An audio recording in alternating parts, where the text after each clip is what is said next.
નમસ્તે આપ સૌને હું હૃદયપૂર્વક વંદન કરું છું। આ કાર્યક્રમ માત્ર શબ્દોનો વિનિમય નથી પણ વિચારોનો, અનુભવોનો અને ભાવનાઓનો ઉત્સવ છે। ખુદની ધરતી છોડીને પરદેશની ખોજમાં ચાલ્યા છીએ, ખુદની ધરતી છોડીને પરદેશની ખોજમાં ચાલ્યા છીએ। સપના તો સિંચ્યા છે પણ મૂળ ક્યાંક ગુમાવ્યા છે। આજનો એક ગ્લોબલાઇઝેશનનો યુગ છે। આજે મોટા ભાગના યુવાનોનું સપનું હોય છે વિદેશ જવું। કોઈ હાયર એજ્યુકેશન માટે, કોઈ સારી નોકરી માટે, તો કોઈ પોતાના સુવર્ણ ભવિષ્ય માટે વિદેશ જાય છે। વિદેશ જવું એકમાત્ર ધ્યેય બની ગયું છે। પણ શું આ દળ ખરેખર વ્યાજબી છે? આપણા ઘણા યુવાનોએ વિદેશમાં જઈને આપણા દેશને ગૌરવ અપાવ્યું છે। નવું જ્ઞાન, નવી ટેકનિક શીખીને તેઓ દેશમાં પાછા આવીને દેશની સેવા પણ કરે છે। આમ એક હદ સુધી જોવા જઈએ તો આ દળ વ્યાજબી છે, કારણ કે તે જ્ઞાન અને અનુભવ લાવે છે। પરંતુ મિત્રો, દરેક સિક્કાની બે બાજુ હોય છે। આ દળનું નકારાત્મક પાસું પણ એટલું જ મોટું છે। ઘણા યુવાનો વિદેશમાં જઈને હંમેશા માટે ત્યાં જ વસે છે। તેઓ પોતાના માતા પિતાથી, સંસ્કૃતિથી અને પોતાના દેશથી દૂર થઈ જાય છે। વિદેશની ચમકમાં તેઓ પોતાનું મૂલ્ય, સંસ્કાર અને દેશપ્રેમ ગુમાવી બેસે છે। આજનો યુવાન સપના તો જોઈ રહ્યો છે, પણ એ સપના હવે ત્રિરંગામાં નહીં, ડોલરના રંગે રંગાયા છે। અરે શું નથી મારા ભારત દેશમાં? એકો ભારતઃ દ્વિતીયો ન અસ્તિ, ન ભૂતો ન ભવિષ્યતિ। હોલિવૂડની મૂવી કરતા પણ ઓછા ખર્ચે અને સ્વદેશી ટેકનોલોજી વડે પ્રથમ પ્રયાસે મંગળ ગ્રહ સુધી મંગળે પહોંચાડનાર આપણા ભારત દેશની આગવી ઓળખ છે ઈસરો। તો પણ આપણે નાસામાં જવાના સપનો સેવીશું? ભારતની સાંસ્કૃતિક અસ્મિતા તે ખજાના સમાન જ છે। તાલ અને લયની સાથે જ્યારે પણ પગ થનકવા લાગે તેવા સુંદર અને ઝાંઝરમાન છે ભારતના લોકનૃત્યો। આવી ઉર્જા વિદેશી સંગીત અને નૃત્યમાં ક્યાંથી હોય? દિવાળીની ઝગમગાટ, હોળીના રંગો, ઉત્તરાયણની ઊંચી ઉડાન, ઈદની એકતા અને ગણેશ ચતુર્થીનો આનંદ, અહીં તો તહેવારોમાં પણ ભવ્યતા છલકે છે।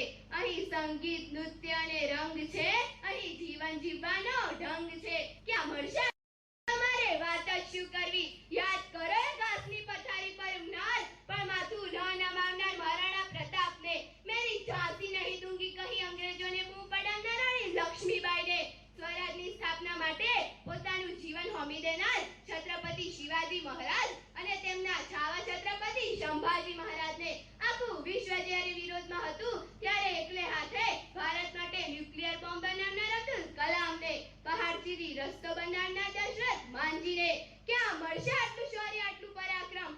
અહીં માણસો તો ઠીક, પણ ચેતક ઘોડા જેવા પ્રાણીઓ પણ દેશ સેવા બજાવી જાય છે। દરેક માણસ પોતાના ઉજ્જવળ ભવિષ્યની કામના કરતો જ હોય છે, પણ શું ભવિષ્ય ઉજ્જવળ કરવા માટે વિદેશ જવું જરૂરી છે? જરાય નહીં। દિશા દુનિયાની બદલી શકો એવા છો તો ભારતમાં રહીને પણ ઇતિહાસ રચી શકો છો। આજે ભારત પાસે બધું જ છે, ઉત્સાહી યુવાનો, ઉચ્ચ શિક્ષણ માટેની સંસ્થાઓ, ટેકનોલોજી, ક્ષમતા, પણ જ્યાં બધી બૌદ્ધિક તાકાત વિદેશ જવાની લાલચમાં દેશમાં નહીં રહે તો ભારતને વિશ્વગુરુ કોણ બનાવશે? ભારત આજે દુનિયાની ચોથી સૌથી મોટી અર્થવ્યવસ્થા બની ગઈ છે। આપણા યુવાનો સ્ટાર્ટઅપ્સ, ટેકનોલોજી, આઈટી, કૃષિ અને ઉદ્યોગોમાં ક્રાંતિ લાવી રહ્યા છે। વિદેશી કંપનીઓ આજે ભારતમાં રોકાણ કરવા માટે ઉત્સુક છે। ભારત આજે ટેલેન્ટ અને ઇનોવેશનનું સેન્ટર બની ગયું છે। જ્યારે આપણો દેશ આટલી ઝડપથી આગળ વધી રહ્યો હોય ત્યારે આપણે વિદેશના વિકાસ પાછળ કેમ દોડી રહ્યા છીએ, જ્યારે આપણો દેશ જ વિકાસનું એક ઉદાહરણ બની ગયું છે। વિદેશમાં સિસ્ટમ મજબૂત છે પણ અહીં સંસ્કાર મજબૂત છે। ત્યાં ડોલર છે, અહીં દિલ છે।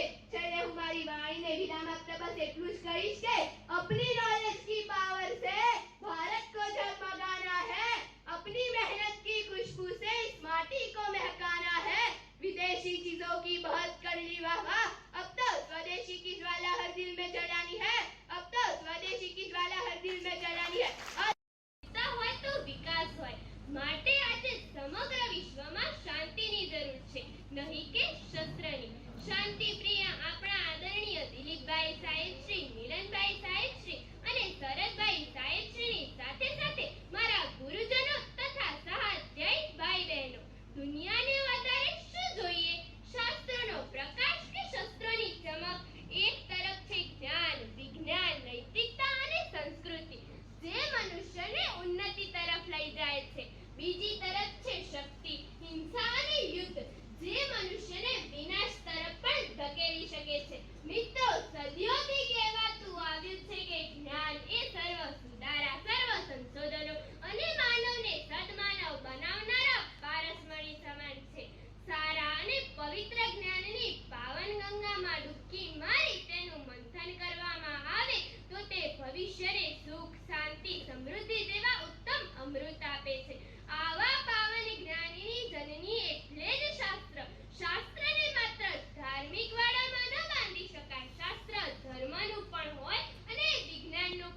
મહાનુભાવો, આદરણીય આચાર્યશ્રીઓ, ગુરુજનો અને મારા વહાલા મિત્રો, સૌને નમસ્કાર. હું જાણું છું ત્યાં સુધી સમગ્ર માનવજાત પર અસર કરનારી 4 ક્રાંતિઓ થઈ. પહેલી, વરાળથી ચાલતા ક્ષેત્રો. બીજી, વીજળીથી ચાલતા યંત્રોને કારણે પદ્ધતિ બદલાઈ. ત્રીજી, ઔદ્યોગિક ક્રાંતિ થઈ, જેને આપણે ટેકનોલોજી યુગ તરીકે પણ ઓળખીએ છીએ.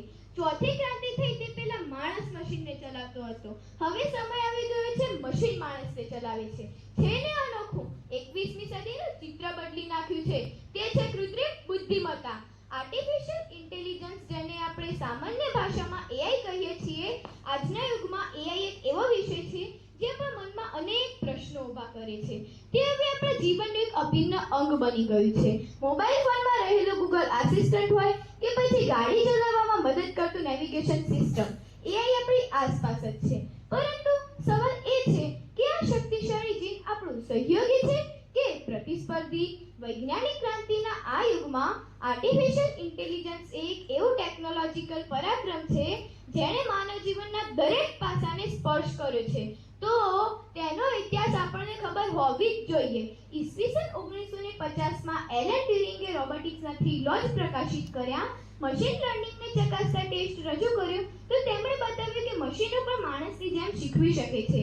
જ્હોન મેકાર્થીએ MIT ખાતે પ્રોગ્રામિંગ ભાષા વિકસાવી, જેણે AI એપ્લિકેશનનો માર્ગ મોકળો કર્યો. ત્યારબાદ 1968માં ઇન્ટેલિજન્ટ નોલેજ આધારિત પ્લેઇંગ પ્રોગ્રામની રચનાએ AI ની દિશામાં સફળતાનો રસ્તો ખોલ્યો. ત્યારબાદ 1987માં પ્રથમ CS એન્ડ MASના વિકાસે AI ક્ષેત્રને વિસ્તૃત કર્યો. ઈસવીસન 1997માં IBM દ્વારા વિકસાવેલ ડીપ બ્લુ ચેસ મશીને તે સમયના વિશ્વ ચેમ્પિયન ગેરી કાસ્પારોવને હરાવ્યો. AI આપણને અસંખ્ય રીતે મદદ કરી રહ્યું છે. ગૂગલ મેપ્સ, સિરી અને એલેક્સા જેવા એપ્સ આપણા રોજિંદા જીવનનો એક અભિન્ન ભાગ બની ગયા છે. મેડિકલ સાયન્સમાં AI આજે રોગોનું નિદાન કરવામાં ડોક્ટર કરતાં પણ વધુ સચોટ છે. તે કેન્સર જેવી ગંભીર બીમારીઓને વહેલી તકે ઓળખી શકે છે. જટિલ સર્જરીમાં રોબોટ્સ દ્વારા મદદ મળે છે. શિક્ષણ ક્ષેત્રે AI આજે દરેક વિદ્યાર્થીની શીખવાની ઝડપ અને જરૂરિયાત પ્રમાણે અભ્યાસક્રમ તૈયાર કરી શકે છે. AI વિજ્ઞાન, ટેકનોલોજી અને અન્ય ક્ષેત્રોમાં નવા સંશોધનોને વેગ આપી રહ્યું છે. ફેક્ટરીઓથી લઈને ઓફિસો સુધી AI ઓટોમેશન દ્વારા કંટાળાજનક અને જોખમી કામો સચોટતાથી પૂરા પાડે છે. માત્ર થોડા સેકન્ડોમાં વિશાળ ડેટાનું વિશ્લેષણ કરી તે સરકારો અને વ્યવસાયોને વધુ સારા નિર્ણયો લેવામાં મદદ કરી શકે છે. AI આપણા રોજિંદા જીવનને સરળ બનાવે છે. સ્માર્ટ હોમ સિસ્ટમ, વ્યક્તિગત ભલામણો આપતી ઓનલાઈન શોપિંગ સાઇટ્સ અને ટ્રાફિક વ્યવસ્થાપન જેવી સુવિધાઓ AIને આભારી છે. અગાઉ જેમ આપણે વાત કરી, 2022થી ChatGPT જેવા AI ટૂલ્સ દ્વારા માણસોના દરેક સવાલોના જવાબ મળતા થયા. લેખન, કોડિંગ અને સંશોધનમાં સહાયક બનીને માનવ સર્જનાત્મકતાને નવો આયામ આપે છે. આ જોયો AIનો ઇતિહાસ ને વર્તમાન. પરંતુ જેમ સિક્કાની 2 બાજુ હોય છે, તેમ AIના ફાયદા અને ગેરફાયદા જોઈએ. AI કામગીરીને સુવ્યવસ્થિત કરે છે તો સામે ખૂબ જ ખર્ચાળ છે. AI સમયને બચાવે છે તો બેરોજગારી નોતરે છે. પુનરાવર્તન પામતા કાર્યોનું ઓટોમેશન કરી માનવ ઉર્જા બચાવે છે તો AIની કાર્યક્ષમતા સમય જતાં ઘટી શકે છે. AI ડેટા સંપાદન અને વિશ્લેષણોમાં સચોટ પરિણામો આપે છે તો નૈતિક પ્રશ્નો નડી શકે છે, જેવા કે ડેટા ચોરી, ગોપનીયતાની ઉલ્લંઘનતા. જો AIનો ઉપયોગ શસ્ત્રો અને લશ્કરી હેતુઓ માટે થાય તો તે માનવજાત માટે મોટું જોખમ સાબિત થઈ શકે છે. પરંતુ 1980માં જ્યારે કોમ્પ્યુટર આવ્યું ત્યારે તેનો પણ વિરોધ થયો હતો. માટે જ આપણે કહી શકીએ, કૃત્રિમ બુદ્ધિમત્તા ખતરનાક નથી, ખતરનાક છે તેને ચલાવનારી માનસિકતા. નિષ્કર્ષમાં હું એટલું જ કહીશ કે AI નો સારો ઉપયોગ કરીશું તો માનવજાતને એક નવો પ્રકાશ મળશે, પરંતુ જો દુરુપયોગ કરીશું તો વિનાશનો તથા વાણ નહીં લગાડે. AI સાથે આવનારી પેઢીનું ભવિષ્ય રસપ્રદ અને રોમાંચક તો છે જ. એક દિવસ એવો આવશે જ્યારે ક્લાસરૂમમાં શિક્ષક નહીં, રોબોટ શીખવશે. હોસ્પિટલમાં ડોક્ટર નહીં, AI સારવાર આપશે. લાગે છે ને સુંદર? પરંતુ વિચારજો, માનવ ક્યાં રહેશે? અસ્તુ. જય હિન્દ, જય ભારત. આચાર્યશ્રી, આદરણીય શિક્ષકો અને મારા વાલા વિદ્યાર્થી મિત્રોને આ ચૌધરી હાર્વીના ખૂબ ખૂબ નમસ્કાર. આજે હું એક એવી ચીજ લઈને આવી છું જે ધરતીના હૃદયમાં નીકળે છે. વન વિહારનો વિનાશ.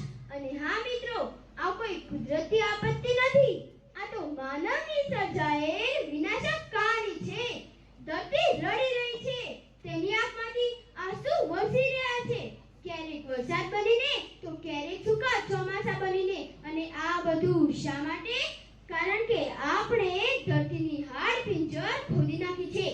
મિત્રો, વૃક્ષ એટલે જીવંત આશા, વૃક્ષ એટલે જીવંત પ્રાર્થના. પણ આજે એ વૃક્ષ મૌન ક્રંદન કરી રહ્યા છે અને આપણે તો બહેરા થઈ ગયા છે સુવિધાના શોરમાં. અમે રસ્તાઓ બનાવી રહ્યા છીએ પણ આસપાસનું જીવન તોડી રહ્યા છીએ. અમે કારખાના ઊભા કરી રહ્યા છીએ પણ ભવિષ્યને ધરાશાયી કરી રહ્યા છીએ. શું તમે વિચાર છે કે જો આવું જ ચાલતું રહ્યું તો આવનારા સમયમાં હવામાં શ્વાસ નહીં ઝેર હશે, નદીઓમાં પાણી નહીં ફક્ત ખાખ જ હશે. મિત્રો, કોઈ પણ મહાન માણસ પોતાના જંગલોનો વિનાશ કરીને મહાન નથી બની શક્યો. વૃક્ષ એટલે સંસ્કૃતિ, વૃક્ષ એટલે ધર્મ, વૃક્ષ એટલે જ જીવન. આપણા પૂર્વજો વૃક્ષને વંદન કરતા, તેની પૂજા કરતા, કારણ કે તે જાણતા હતા વૃક્ષ હોય ત્યાં જીવન છે. એક ક્ષણ વિચાર કરજો કે જ્યાં વૃક્ષ નથી ત્યાં પક્ષીઓ ક્યાં જશે? આપણે શ્વાસ કેવી રીતે લેશું? આ ધરતી આપણું ઘર છે અને આપણે જ તેને બચાવી શકીએ છીએ. એક વૃક્ષ રોપવું એ ફક્ત હરિયાળી માટે નથી, એ તો આવતી પેઢીઓ માટે આશા રોપવા જેવું છે. બરફ પીગળી રહી છે, ઋતુઓ બદલાઈ રહ્યા છે અને ધરતી માતા તો રડી રહી છે કારણ કે આપણે મનમાની કરી રહ્યા છીએ. તો હવે સમય છે જાગવાનો. આપણી દરેક નાની ક્રિયા પરિવર્તન લાવી શકે છે. અરે સાહેબ, વૃક્ષને આપણે કાપીને ફેંકી દઈએ છીએ તો પણ તે આપણને જીવિત રાખે છે. આપણે તો તેની હત્યા કરીને તેને વાપરવા લઈ જઈએ છીએ તો પણ તે આપણને મદદરૂપ બને છે. શું તમે વિચાર છે કે જો આપણે વૃક્ષ સાથે કરીએ છીએ તેવું આપણે એકબીજા સાથે કરીએ તો કેવું લાગશે? કોઈની હત્યા કરીને તેને પોતાના ઘરમાં લટકાઈ દઈશું તો કેવું લાગશે? સાહેબ, તે પણ એક જીવ છે, તેને પણ જીવવું હોય છે, પરંતુ દુશ્મની રાખીને નહીં, મિત્રતા રાખીને. વૃક્ષ જેવું કોઈ મિત્ર નથી અને જો એવો મિત્ર માનવ સ્વરૂપે આ જીવનમાં આવશે તો જીવન કેવું સારું બની જશે. આ નરકમાં પણ સ્વર્ગનો આભાસ થશે. તો હવે સમય છે ધરતીની વેદના સમજાવવાનો. તો ચાલો આજથી જ પ્રતિજ્ઞા કરીએ કે એક વૃક્ષ કપાય તો 10 વાવીએ, ધરતી રડે તો એને હરિયાળીનો ચાદર ઓઢાડીએ, આકાશ ધૂળિયું લાગે તો એને ફરી ચમકાવીએ. આ માત્ર પર્યાવરણનું સંરક્ષણ નથી, આ તો આપણા આત્માનું મુક્તિ યજ્ઞ છે. કારણ કે ધરતી માતા ફક્ત માતૃભૂમિ નથી, એ તો જીવંત પ્રાણ છે જેને બચાવવાની ફરજ આપણા રક્તમાં છે. તો ચાલો સાથે બોલીએ, વૃક્ષ બચાવો, ધરતીને હરિયાળી આપો, ભાવિ પેઢી માટે પ્રાકૃતિક જીવો.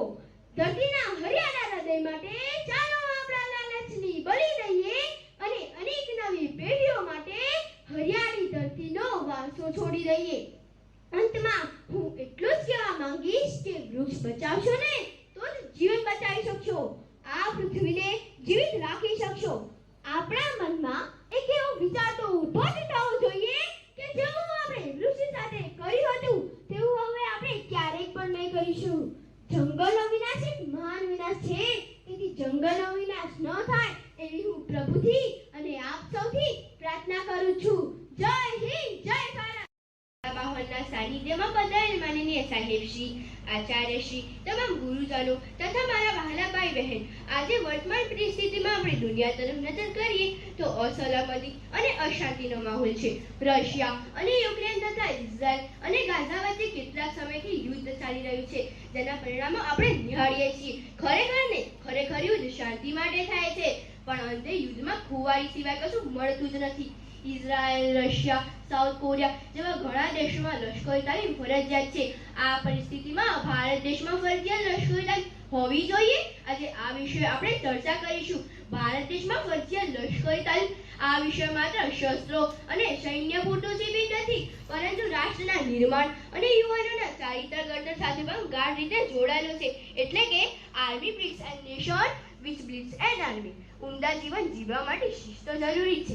શિસ્તબદ્ધ જીવન તાલીમ વિના ક્યાંથી આવે? માટે તાલીમ તો જરૂર છે જ, પણ ફરજિયાત લશ્કરી દળના ફાયદા અને ગેરફાયદા વિશે સમજીએ અને ચર્ચા કરીએ. ફરજિયાત લશ્કરી દળના ફાયદા. ફરજિયાત લશ્કરી તાલીમ યુવાનોમાં શિસ્ત, સમય પાલન અને રાષ્ટ્રીય પ્રત્યે સમર્પણની ભાવના કેળવે છે. તે સેવા પર્વો ધર્મના સિદ્ધાંતોને સાકાર કરવા શીખવે છે. ફરજિયાત લશ્કર શારીરિક રીતે મજબૂત અને માનસિક રીતે દ્રઢ બનાવે છે. તે અડચણોનો સામનો કરવા અને પડકારોને સ્વીકારવા માટે તૈયાર કરે છે.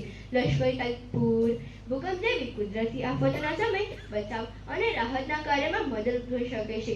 ફરજિયાત લશ્કરી ટીમવર્ક, નેતૃત્વ અને એકબીજાના સહકારથી કામ કરવાની ભાવના પેદા કરે છે. ફરજિયાત લશ્કરી દેશ માટે પ્રશિક્ષિત નાગરિકોનો મોટો સમૂહ બનાવી શકે છે, જે કટોકટીના સમયે મદદરૂપ થઈ શકે છે.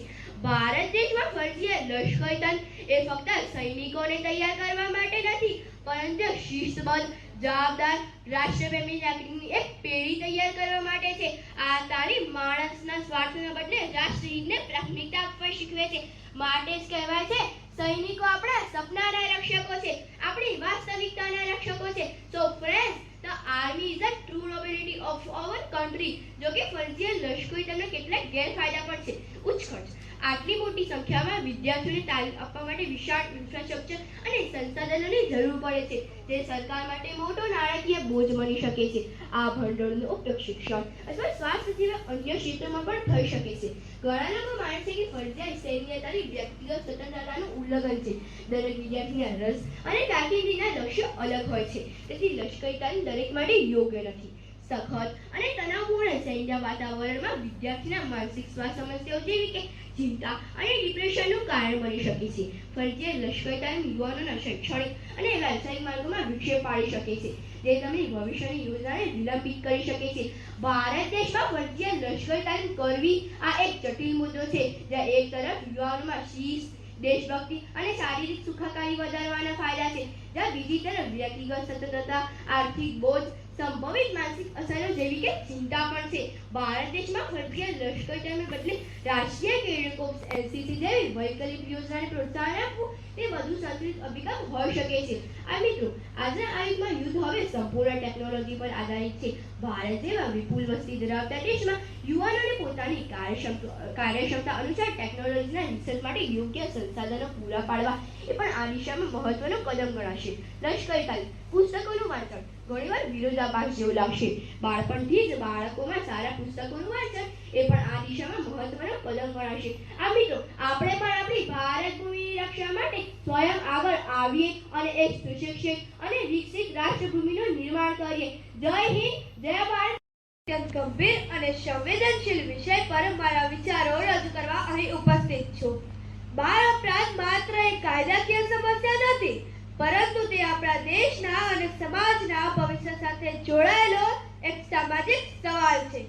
જ્યારે કોઈ બાળક 8 થી 16 વર્ષની વયમાં કાનૂન વિરોધી અથવા સમાજ વિરોધી કોઈ કાર્ય કરે છે, એને બાળ અપરાધ કહે છે. બાળક એ દેશનું ભવિષ્ય છે. જો એ જ બાળક અપરાધના માર્ગે જઈ પડશે તો દેશનું ભવિષ્ય મુશ્કેલીમાં આવી જશે. અત્યારે બાળકો નાની ઉંમરથી જ ચોરી, લૂંટ, મારપીટ, નશાખોરી વગેરેમાં ફસાઈ જાય છે. તો ચાલો સમજીએ બાળ અપરાધના કારણો. જેમ કે ખરાબ મિત્રોની સંગતમાં બાળકો ખોટા કામ શીખી લે છે. કોઈની લાલચમાં આવીને પણ બાળકો ખોટા માર્ગે જઈ શકે છે. બીજું, ગરીબી. ગરીબીને કારણે જરૂરિયાતો પૂરી ન થતા બાળકો કોઈની લાલચમાં આવીને પૈસા કમાવે છે, ગુનાખોરી તરફ વળે છે. ગરીબીને કારણે યોગ્ય શિક્ષણ અને સંસ્કાર નથી મળતા હોતા, તેથી તેમને સારા ખરાબનો ભેદ સમજાતો જ નથી. પછી બીજું, પારિવારિક ઝઘડા. માતા પિતાના ઝઘડા અથવા તૂટેલા પરિવારની અસર પણ બાળકો પર પડે છે. નકારાત્મક વાતાવરણ, હિંસાત્મક ફિલ્મો, માતા પિતાનું અતિશય કઠોર અને બેદરકાર વર્તન, પ્રેમનો અભાવ પણ બાળકોને અપરાધ તરફ ધકેલી શકે છે. આજે બાળ અપરાધના સ્વરૂપમાં મોટા ફેરફારો જોવા મળ્યા છે. પહેલા જ્યાં સામાન્ય ચોરીના કિસ્સા હતા, ત્યાં હવે સાયબર ક્રાઇમ, ડ્રગ્સ અને ગંભીર હિંસક અપરાધોમાં પણ કિશોરોની સંખ્યા વધી રહી છે. આ પડકારનો સામનો કરવા માટે આપણે દરેક સ્તરે પ્રયત્ન કરવાની જરૂર છે. બાળ અપરાધ રોકવા માટે માત્ર સજા પૂરતી નથી, તે માટે આપણે પુનર્વસન અને સુધારણ પર ધ્યાન કેન્દ્રિત કરવું પડશે. બાળ અપરાધ રોકવા માટે માતા પિતાની ભૂમિકા સૌથી મહત્વની છે.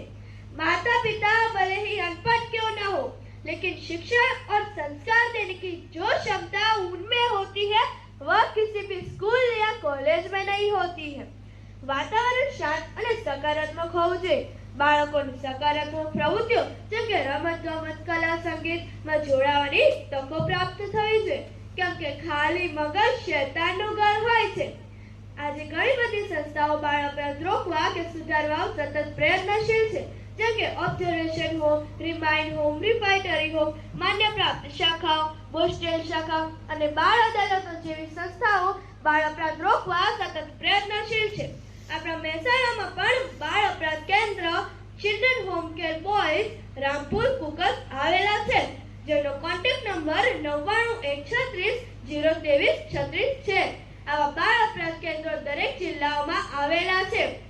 આ ઉપરાંત જુવેનાઇલ જસ્ટિનાઇલ બોર્ડ, બાળ કલ્યાણ સમિતિ, બાળ ગૃહો, આશ્રય ગૃહો અને વિશિષ્ટ ગૃહો જેવા ગૃહો બાળકોને સમાજના પૂર્ણ પ્રવાહમાં સ્થાપિત કરવા માટે સતત પ્રયત્નશીલ છે।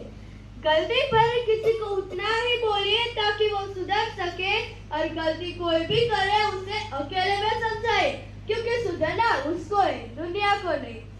जो સમયસર તેને સમય સંભાળ અને સાચું માર્ગદર્શન આપીશું તો આપણે ફક્ત બાળકનું જીવન જ નહીં પરંતુ આપણા સમાજનું ભવિષ્ય પણ સુધારી શકીશું। માટે જ તો કહેવાય છે વ્યક્તિત્વ એ સંસ્કૃતિની છાપમાં પાકતું મોતી છે।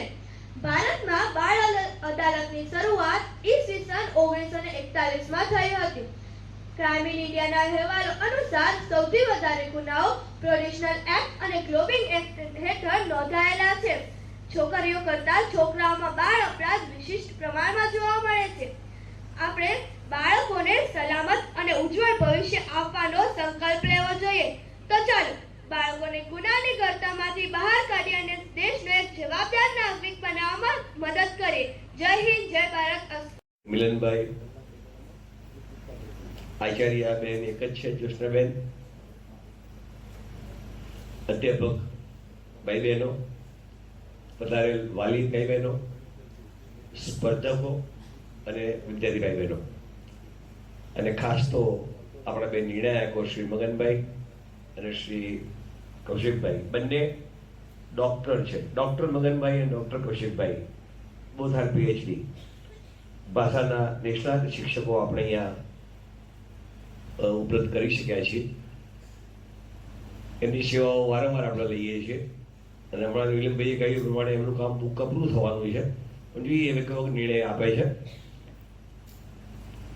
3 દિવસથી આ સ્પર્ધાઓ ચાલે છે। વિલિયમભાઈ કહ્યું પ્રમાણે પરમ દિવસે અંગ્રેજી માધ્યમની સ્પર્ધા હતી, 2 શાળાઓ વચ્ચે 12 વિદ્યાર્થીઓએ ભાગ લીધો અને એમાં 9 વિદ્યાર્થીનીઓ હતી, 3 ભાઈઓ હતા વક્તાઓમાં। ગઈકાલે હિન્દી માધ્યમની સ્પર્ધા હતી, એમાં 9 વક્તાઓ હતા, 8 વિદ્યાર્થીનીઓ હતી, 1 ભાઈ હતો। આજે 18 વક્તાઓ છે અહીંયા, એમાં 11 વિદ્યાર્થીનીઓ છે, 7 ભાઈઓ છે। ભાઈઓને મેં ગઈકાલે કહેલું છે, અત્યારે મેં કહું છું કે સરકાર, બહેનો બહુ તાળીઓ રસ પાડે છે, સરકાર સ્ત્રી સશક્તિકરણ તરફ આગળ વધી રહી છે, પણ વધારે પડતું સશક્તિકરણ થઈ રહ્યું લાગે છે અને વિદ્યાર્થીઓ, છોકરાઓ થોડાક ધીમા પડતા એવું લાગે છે। એટલે વાતો પણ બહુ કરતા હતા, છોકરીઓ વાતો નથી કરતી। મહેરબાની કરીને હવે થોડાક જાગો, ભવિષ્ય એવું ન બની જાય। મેં ગઈકાલે કહ્યું હતું કે છોકરીઓ કામ ધંધે લાગી જાય અને છોકરાઓ ઘેર રસોઈ કરતા થઈ જાય, એવું ન થાય એની કાળજી લો અને બહુ જ સારી તૈયારી કરી ભાગ લેવાનો પ્રયત્ન કરો। શિક્ષક મિત્રોને પણ ખાસ વિનંતી કે વિદ્યાર્થીઓને, ખાસ કરીને ભાઈઓને આમાં ભાગ લેતા કરે, એમને પ્રોત્સાહિત કરે। 18 વિદ્યાર્થીઓ અદ્ભુત બોલ્યા, એમાં કોઈ બેમત નથી। 3 દિવસથી મેં સાંભળી છે અને 3 દિવસ બધા વિદ્યાર્થીઓ એટલું સરસ બોલ્યા કે કયો નંબર આપવો એ પ્રશ્ન ઉભો થાય।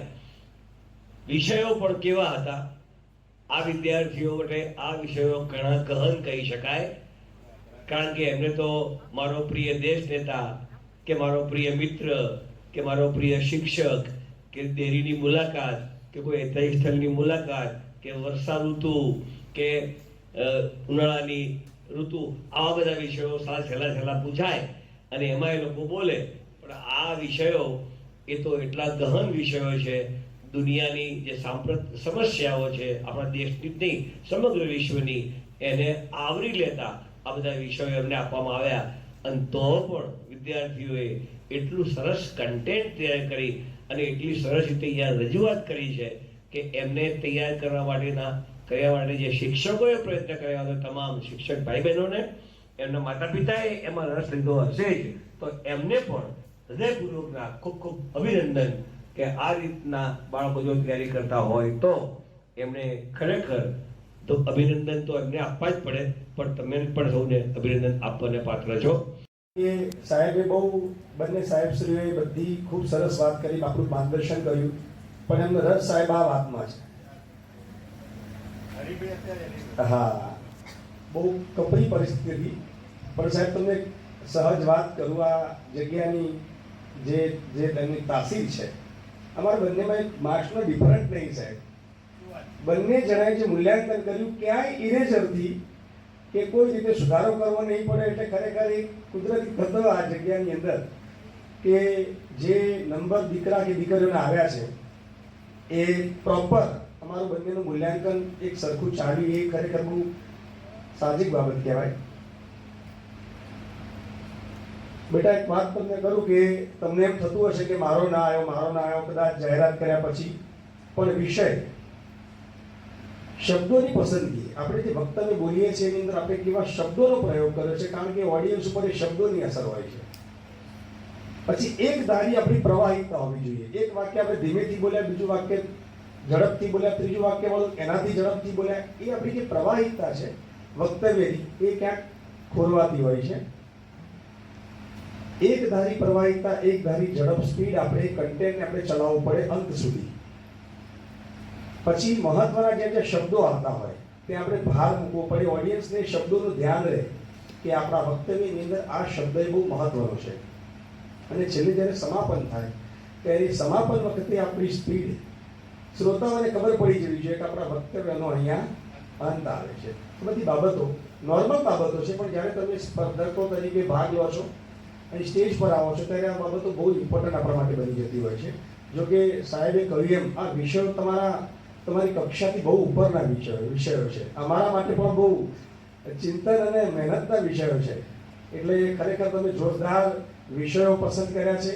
બધા 3-3ની સંખ્યામાં 18 જણાએ 3-3ની સંખ્યામાં સરસ વિષયો પસંદ કર્યા. કોઈ વિદ્યાર્થી એવું નથી કે અહીંયા પુઅર પ્રદર્શન કર્યું હોય કે ક્યાંક અટક્યા હોય. બધા જ વિદ્યાર્થીઓએ એ ખૂબ